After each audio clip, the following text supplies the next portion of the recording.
नमस्कार, बहुत स्वागत है आपका।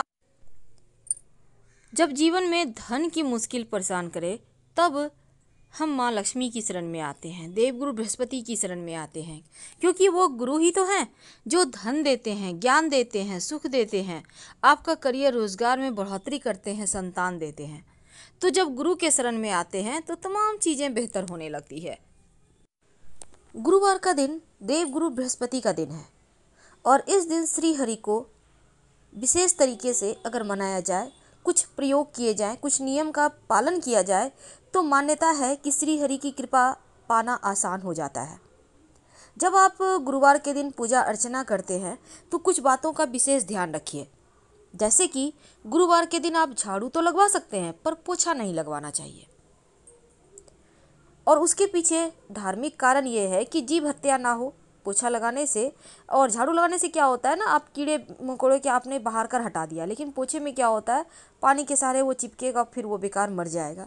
तो दोषों से मुक्ति पाने के लिए अब मान लेते हैं बहुत इमरजेंसी है, या फिर आप भूल गए थे, पोछा लगा दिए, तब एक बर्तन में पानी ले लें, उसमें एक चुटकी हल्दी डाल दें और पूरे घर में छिड़काव करें और मुख्य दरवाजे पर भी छिड़क दें, दोषों से मुक्ति मिल जाएगी।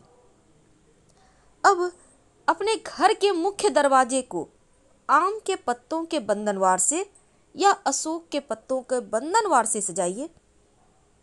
साथ ही चावल थोड़ा सा भिगो लें, उसको पीस कर उसका गाढ़ा सा पेस्ट बनाएं, उसमें 1-2 चुटकी हल्दी का पाउडर डाल दें और उस पेस्ट से, वो जो गाढ़ा पेस्ट आपने बनाया है, उसको मिक्स कर लें अच्छे से।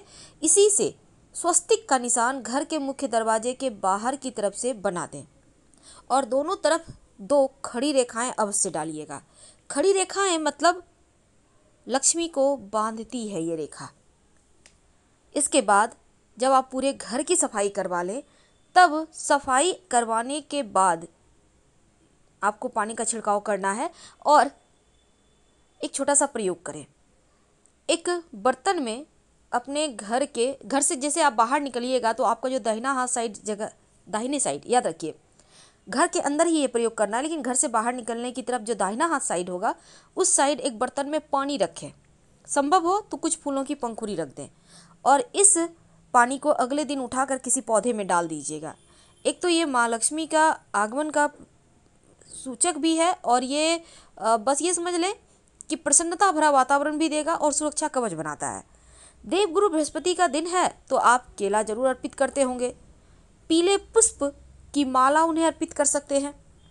माँ लक्ष्मी को अगर एक बेलपत्र भी नियमित रूप से अर्पित करें, वैसे श्रीहरि को भी बेलपत्र अर्पित किया जाता है, तो धन की कमी कभी नहीं होती। पंचामृत का प्रसाद बनवा सके तो सर्वोत्तम होगा, नहीं बनवा सके तो कोई बात नहीं। देवगुरु बृहस्पति की पूजा में बहुत सारे विधान हैं, लेकिन एक बात याद रखिए कि भूल कर भी केला मत खाइएगा, क्योंकि केला आप नहीं खा सकते। केला खाने से दोष लगता है। गुरुवार के दिन आपका गुरु कमजोर हो जाता है। संभव हो तो केसर या फिर चंदन या फिर हल्दी का तिलक भगवान को लगाएं और आपकी उंगली पर जो लगा रह गया उसी से खुद भी तिलक करें और आप चाहे तो एक प्लेट में लेकर पूरे घर के लोगों को तिलक कर सकते हैं। सबका गुरु बेहतर होगा, धन यश मान सम्मान सुख बढ़ता चला जाएगा। अब इसके बाद बारी आती है तुलसी जी की पूजा की। धार्मिक मान्यता के अनुसार श्री हरि की कृपा पानी हो तो गुरुवार के दिन तुलसी की पूजा जरूर करें, जीवन में सुख समृद्धि बढ़ता है। तो इस दिन जब आप तुलसी जी की पूजा करेंगे तो 1 लोटा जल में 1 चुटकी हल्दी डालकर उन्हें अर्पित कर दें। संभव हो तो थोड़ी सी मीठी वस्तु भी रख सकते हैं। और देवगुरु बृहस्पति का अगर आप व्रत कथा करते हैं तो इस दिन बहुत अच्छा है, केले के पेड़ की पूजा करें और आप नहाने के पानी में भी हल्दी डालकर नहा सकते हैं, गुरु बेहतर होता है। पान का पत्ता अगर संभव हो तो देवगुरु को अर्पित करें, उन्हें बहुत पसंद है। और जब भी देवगुरु की पूजा करते हैं एक सिक्का अर्पित किया करें, उसी सिक्के को उठाकर संभाल कर रख लें, फिर अगले गुरुवार के दिन अर्पित करें, क्योंकि बिना दक्षिणा के पूजा पूरी नहीं होती। यह सिक्का बड़े काम की, जब भी कोई शुभ कार्य के लिए जाएं इस सिक्के को लेकर जाएं, काम पूरा होगा आपका। और लाकर फिर वहीं पर रख दें देवगुरु के पास। ओम ब्रिंग बृहस्पते नमः, ये मंत्र का जितना ज़्यादा जप हो कर सकते हैं। गुलाब का इत्र माँ लक्ष्मी को रुई में लगाकर अगर नियमित रूप से आप अर्पित करें, फिर उस रुई को अपने पास रख लें, अपने पॉकेट में, अपने पर्स में रख लें, तो कार्यों में सफलता भी मिलती है और धन भी आता है। और अंत में आप आरती कीजिएगा। लेकिन एक खास प्रयोग देखिए, देवगुरु बृहस्पति को वैसे तो चावल अर्पित नहीं किए जाते, लेकिन किए भी जाते हैं।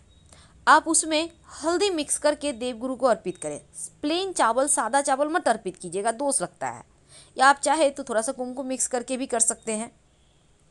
गुरुवार के दिन अगर आप कलश स्थापित करते हैं तो क्या करेंगे, कलश में एक सिक्का, एक सुपारी डाल दीजिएगा, उसमें पंच पल्लव रखिएगा और उस कलश के गले में मौली धागा बांध दीजिएगा और इस जो आपने पंच पल्लव रखा उसके ऊपर एक सेब या एक केला या फिर एक नारियल जो भी आपके पास है रख दें और फिर पूजा करें। देवगुरु बृहस्पति की पूजा में आप लड्डू का भी भोग लगा सकते हैं और गुड़ और चने का भी भोग लगा सकते हैं।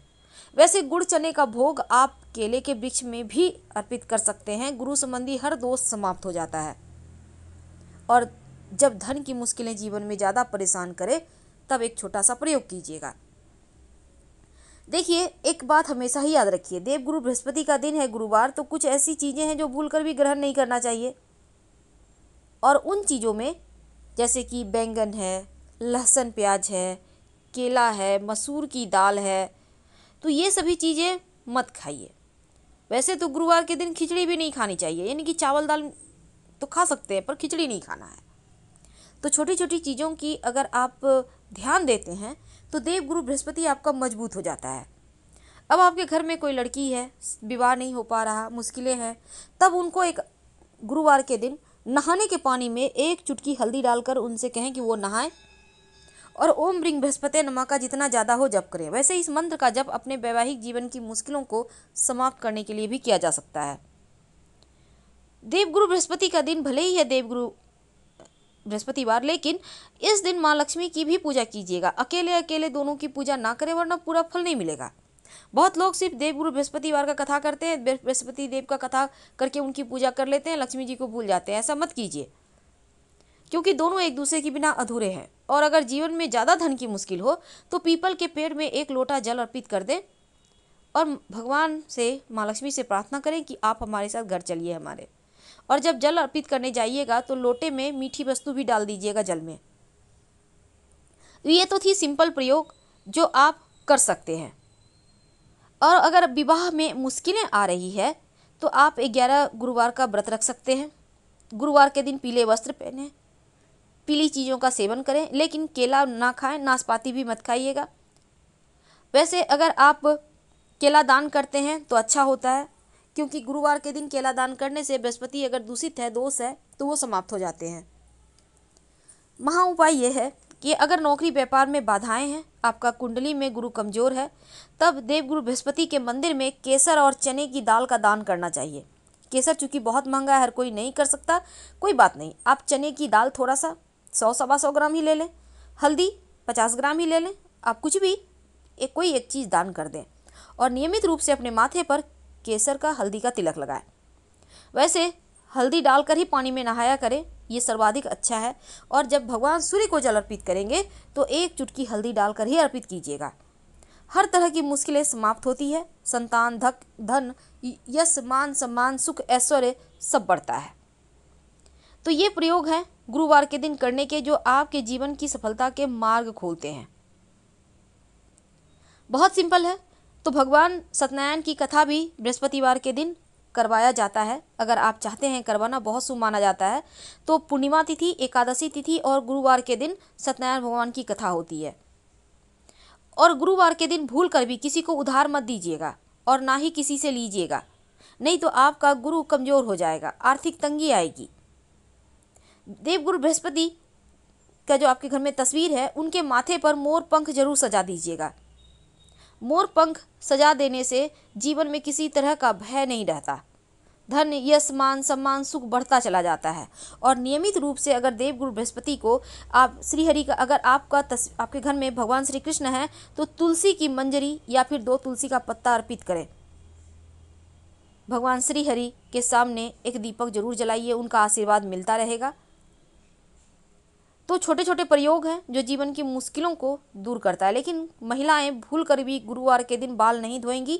और जब आप देवगुरु बृहस्पति के निमित्त कलश स्थापित करते हैं, जो आपने मौली धागा कलश में बांधा है, उस धागे को आप अपने बच्चे की कलाई में बांध सकते हैं।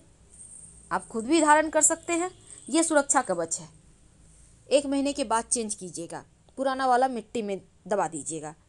घर में बहुत परेशानी है, बहुत दरिद्रता है, याद रखिए नाखून भी मत काटिए, दाढ़ी मत बनवाइए, महिलाएं सर नहीं धोएंगी। और इस दिन जैसा कि हमने कहा बहुत सारी चीज़ें ऐसी हैं जिसको नहीं खाना चाहिए, नहीं तो देवगुरु आपका जो गुरु है वो कमज़ोर हो जाता है। तो आज हमने जीवन की बहुत सारी मुश्किलों से बाहर निकलने के आपको प्रयोग बताए। वीडियो पसंद आए तो प्लीज़ लाइक कीजिए, चैनल को सब्सक्राइब कीजिए, अपनों से शेयर कीजिए और कमेंट में हर हर महादेव जरूर लिखें। धन्यवाद।